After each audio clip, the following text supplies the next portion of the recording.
ఎన్నికలకు ముందు ఈడ కట్ చేస్తే ఎన్నికలకు ముందు క్వైట్ ఆపోజిట్ మాట్లాడినారు. దీనికి భిన్నంగా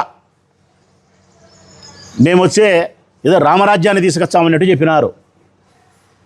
రామరాజ్యమా? రాక్షస రాజ్యం వెళ్తుంది ఆంధ్రప్రదేశ్లో.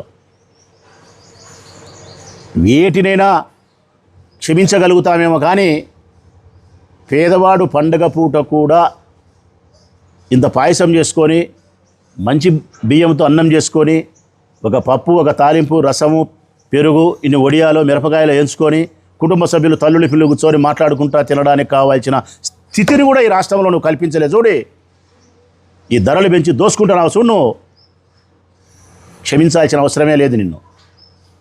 అత్యంత దుర్మార్గమైనటువంటి ప్రభుత్వం నీది. ఈ సందర్భంగా మేము చంద్రన్నను అడిగేది ఏంటంటే, ఈ సంక్రాంతి పండుగ సందర్భంగా మద్యం బాబులకు సంక్రాంతి కానుక ఇచ్చినాడు చంద్రన్న.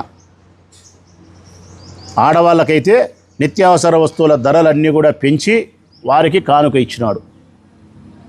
మరి ఈ ప్రభుత్వం ఉండాలనో లేకపోతే సంక్రాంతి సందర్భంగా భోగిమంటలు లేచి ప్రభుత్వాన్ని కాల్చాలనో ప్రజలు ఒక్కసారి విజ్ఞత కలిగిన ప్రజలు ఆలోచించాల్సినటువంటి బాధ్యత ఉందని చెప్పి విజ్ఞప్తి చేస్తూ ఉన్నా.